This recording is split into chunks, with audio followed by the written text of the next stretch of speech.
Okay, hello and welcome to another Consolidated Credit Counseling webinar. We're joined again by our Executive Director, Jeffrey Schwartz, who I'm guessing has been through the back-to-school shopping ringer more than a few times. So Jeff, thanks for joining me and lending us your expertise both as a financial expert and a back-to-school shopper. Ben, happy to be here, and you are right. Thanks for having me because I've got a lot to say on this topic. There's some great tips out there to make this a little bit less of a painful experience. Okay, good. So today, let's take a look at what we're going to look at today. Today we're going to take some time and talk about planning before we get to the how do I save money part. Now I know that saving money is an important part of this topic, but there are so many great websites and resources out there dedicated to saving money at this expensive time of year. There's no way we can do them justice in the time we have today. So I'm sure you're all familiar with Google, Amazon, eBay, Kijiji, but you might not be so familiar with budgeting or spending plans. So I'll go out on a limb here today and say that planning is probably the most important part about what we're going to speak about today. So Jeff, as both a parent and a financial counselor, would you agree that planning is kind of the first and most important step here? Yes, absolutely. Without a plan, it doesn't matter how much you save. Credit card temptation, impulse buying, or compulsive spending can happen without a plan. If the kids come with you shopping and you don't have a list, anything on the shelves for them is fair game. You know what that means. It's going to be a battle of strength the whole way. So don't leave the kids at home, but stick to your list. Planning for the shopping season is absolutely critical. There are so many resources out there to help you plan for it. So it's best to take advantage of that and take the guesswork out of it even before you leave your house. I'm thinking of school lists, backpacks that haven't been emptied since June, and online shopping comparisons and coupons. All of this is going to help you succeed. Good. So there's some great points there, which are also going to lead us to the other points on the slide there. Yes, don't worry. We will be looking at a few proven strategies for saving money, but only after we've touched on planning for this expensive time of year. After that, we're going to look at all the ways we can use this time of year as an opportunity to teach our children some basic financial skills that they're definitely going to need later in life. And then finally, we'll have some time to take some frequently asked questions. So for now, let's turn things over to Jeff. And he can get us started with planning and setting your budget. So planning, this means making a budget. What do you have available to spend? Okay, you want to set a budget and keep that in mind. What do you need? And I mean, what do you need to spend to set so that you can set those limits appropriately? Write that list down, use it as a checklist, no more, no less. A plan is going to help guide you and help you stay on target so you don't have to overspend or buy things you don't need. Planning is really important for this time of year because there are so many distractions that will tempt you to spend more. Right. We'll quickly look at some simple strategies to help you plan and budget for this back-to-school shopping. But they pretty much all start with creating that list. You know, what your kids will actually need. Not all the stuff that they want, the stuff that they actually need. Because in reality, they may not need everything that's on their school list this year. So, for instance, according to a recent Angus Reid poll, the average Canadian family spent $833 per household on back-to-school shopping. So in the example here, we'll use that $883 as the total budgeted amount, and then we're just going to subtract as we shop. So, some simple, grade school math here. Just be sure to keep the receipts. This is something that I've seen quite a bit with confusion, what to subtract, what not to subtract. So for instance, if you go shopping at, say, like a Walmart Supercenter, some of the things that you bought might not be school related. It could be groceries or something for your personal needs. But by keeping those receipts, you can select which items were school supplies, which ones were for back to school, what was used for electronics, and you can then subtract those from whatever the budgeted amount is. Now, it doesn't have to be $883. That's just what we're using as the average here. So I think now would be a good time to bring up that old thing called cash. Yes, it's definitely still widely accepted. And it's great for those people who might get carried away with their credit or debit cards and lose track of spending entirely.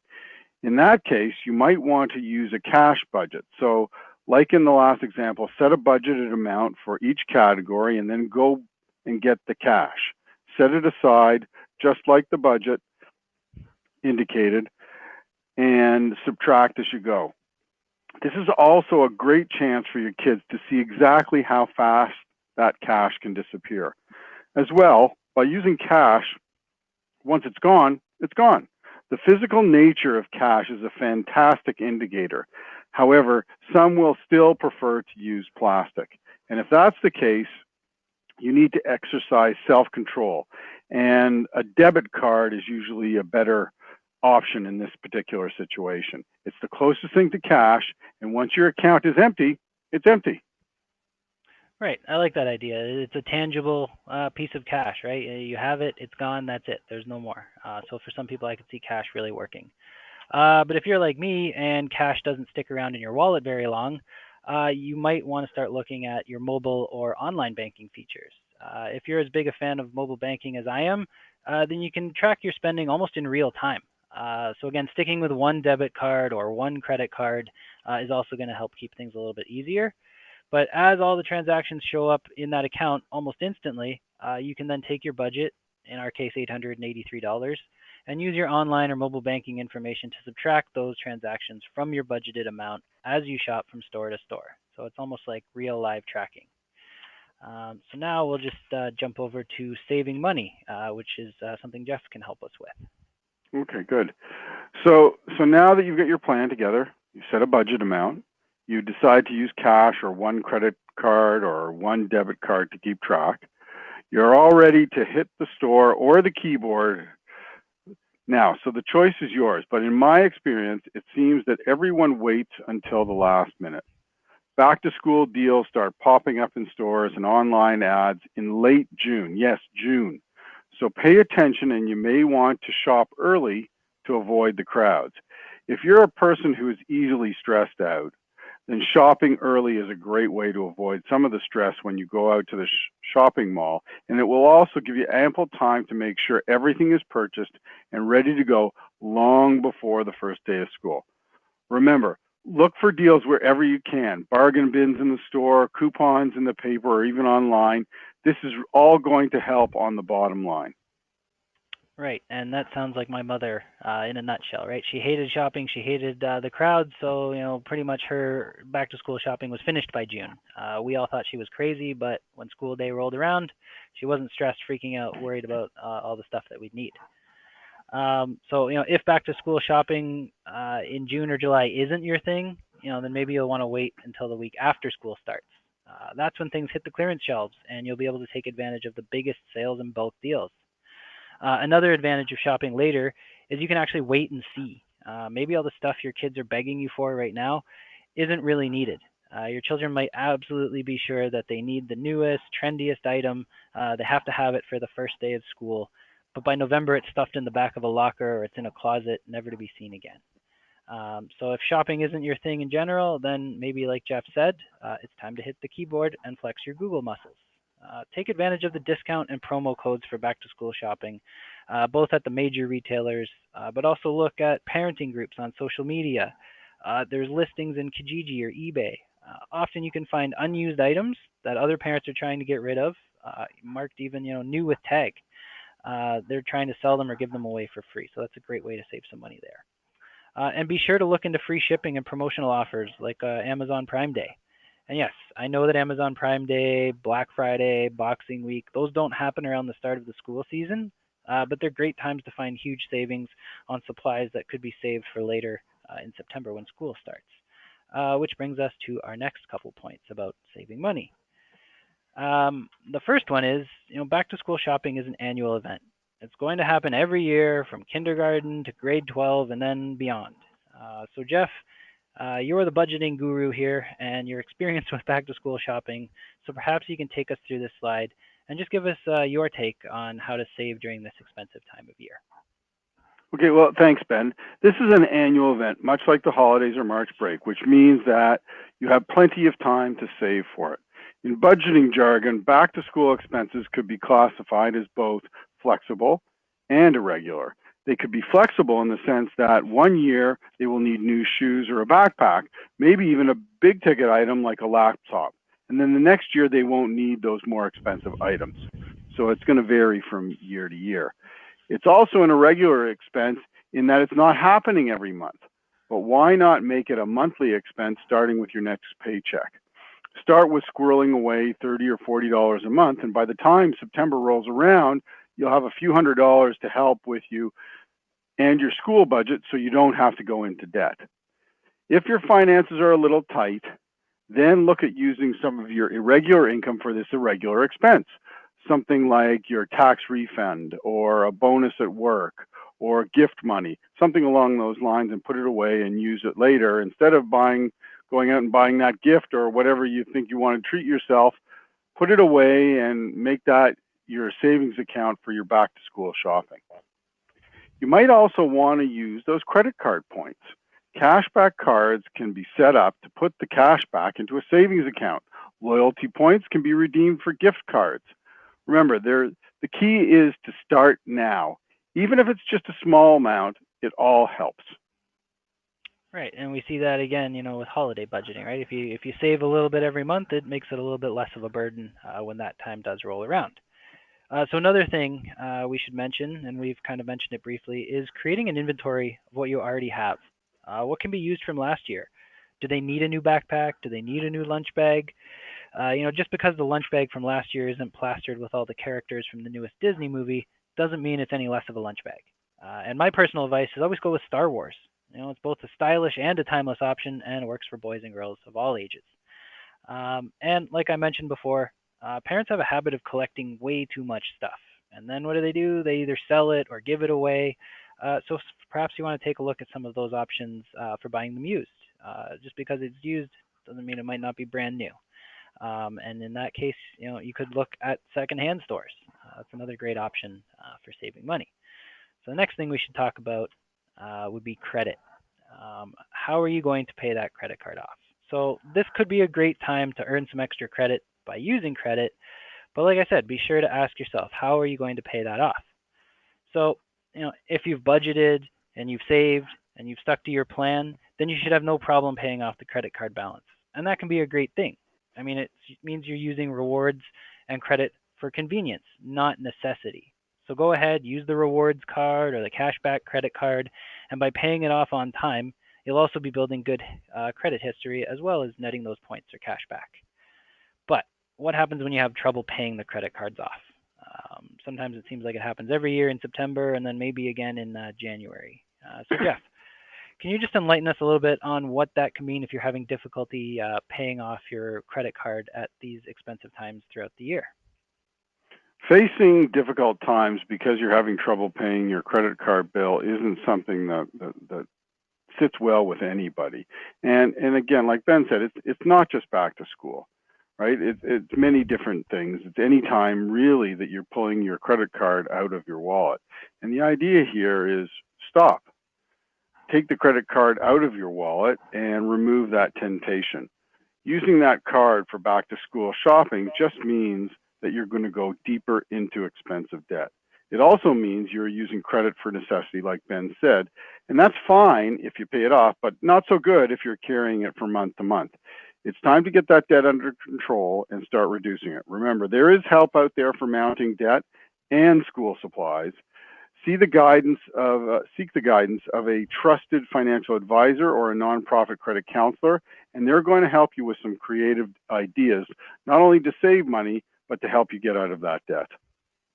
Right. So, there is help out there. And it could be from, a backpack or a school supply program or schools, school boards themselves or city or municipal governments. There's even nonprofit organizations that run sort of backpack and school supply drives. So they're all willing to help, either by providing discounts on field trips, supplies for school, even some help with extracurricular activities, those types of things.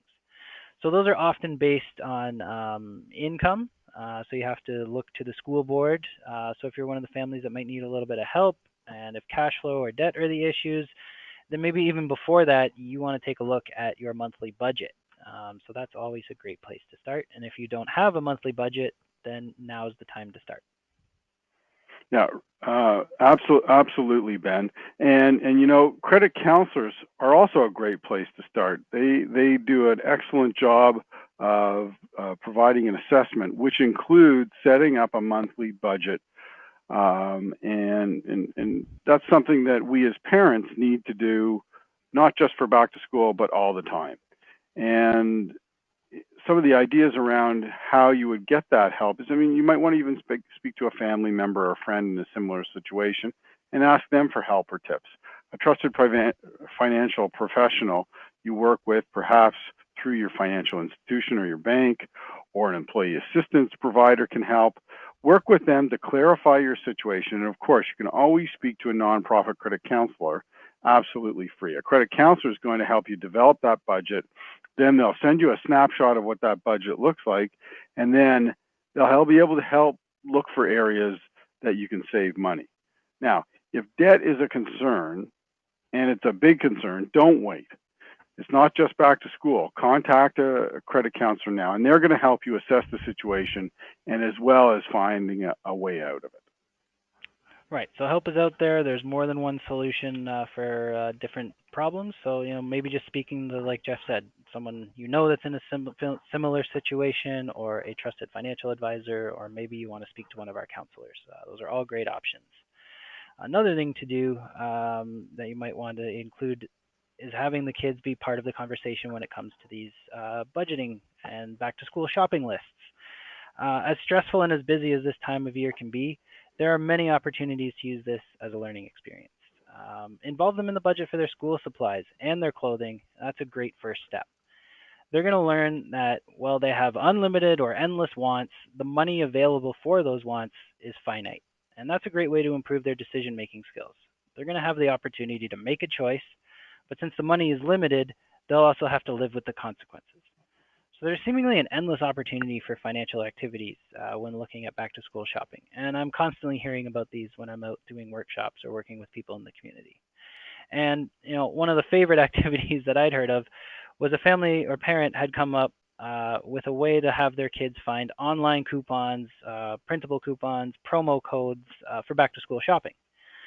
And then if the mom used those coupons while shopping, then she would give half of the value of that coupon back to the child on their next allowance. So for instance, their child found a $5 manufacturer's coupon for pencil crayons. So the mother used the coupon and then gave the kid an extra $2.50 on their next allowance. So they saved a bit of money. The product was a manufacturer's coupon, so they purchased their pencil crayons on sale anyway, so they saved even further money, or even more money. Other parents with older children have told me they were able to stay on budget by letting their kids know what they would match above and beyond the agreed budget. So for example, one high schooler was insisted that he needed a new pair of Nike Air Force Ones.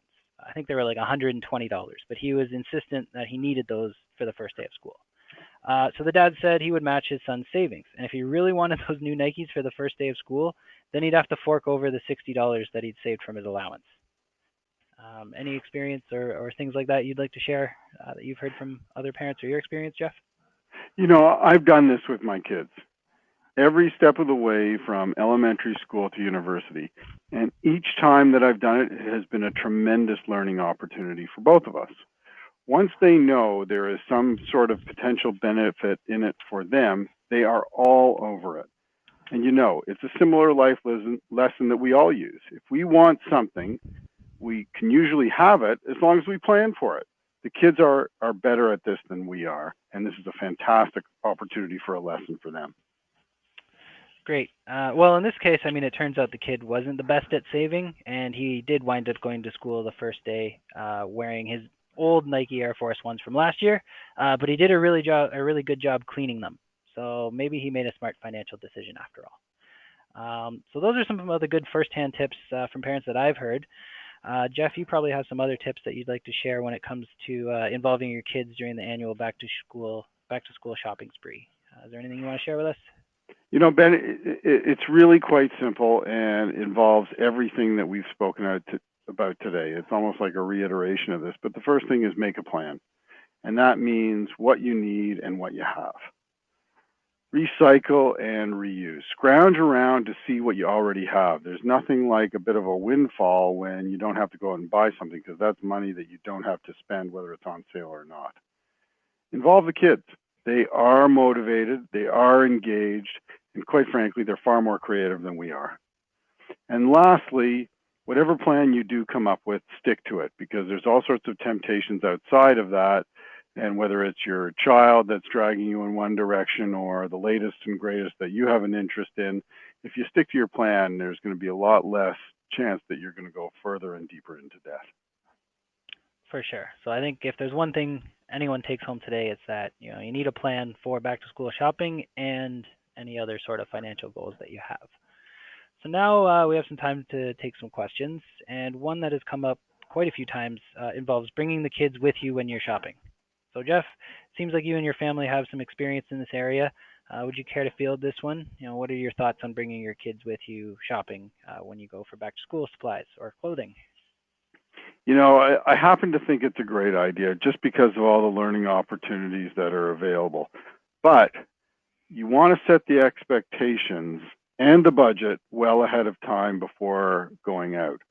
Winging it around this time of year will end in arguments, disappointment, and overspending. Not the type of experience any parent wants. So set yourself up for success in advance. Great. So on to the next one. Another question I hear quite regularly is how much should I expect my teenager to contribute from his allowance or part-time job to the back-to-school shopping budget? Well, I would say as much as he or she can, within reason, of course. I mean, it's important to have the conversation. So, just say, here's what I, the parent, am willing to purchase, and really what I can afford. And then anything above and beyond that, they'll have to fund with their own or their own income. I still remember begging and pleading with my dad that I needed a MacBook for my first year in university. Even though he's a born and raised Apple fanboy, he knew that $1,600 was way more than he could afford, and probably more laptop than I needed. But he did know that I could get a working laptop for about $700 that could browse the internet and run Microsoft and watch YouTube videos just as well as the MacBook. Despite that, I saved $900 from my summer job, and I used the $700 that he had saved, and I bought it. I had it. So, Jeff, anything you'd like to add in regards to having kids use their allowance or their part-time income for back-to-school shopping? Well, I totally agree with this approach, and we talked about it earlier in the webinar, in that it teaches kids unbelievable decision-making skills. And we did the same thing in my house when my daughter wanted an Apple product. I said, yes, you can have it, absolutely, but you've got to save for it. And she did. And she saved for it and was so proud of it. And I also suspect that when you have more skin in the game, and perhaps with you as well, that MacBook probably lasted far longer than it would have otherwise. And it was the same thing with my daughter and her Apple product. It was something that she treasured, and I think it's probably still around the house somewhere, even though it was many years ago. Yeah, you're right there. I certainly got my money worth out of that laptop. I used it in some of my postgraduate classes, and in fact, we're still using it. It's kind of become the household jukebox, MP3 storage, I guess. So, I mean, that looks like all for today. Thanks again for listening, and hopefully you'll have a better idea of how to handle back-to-school shopping seasons, this one and the ones that are to come. And if you had any questions, please feel free to reach out to the counselor at consolidatedcredit.ca email, and we'd be happy to field any more questions. And if you or someone you know needs some knowledge of financial education, or if you're interested in learning how our financial wellness platform, Coffee, can help you or your organization combat financial stress, please contact me for a free demo. You can step into the Credit Dojo, learn the ways of the Credit Master. You can even chat with a financial coach or sign up for a webinar. It can all be found at coffeetime.ca. So Jeff, this will conclude the webinar, and thank you again for taking the time to speak with us, and I hope you have a great day. Pleasure. All the best.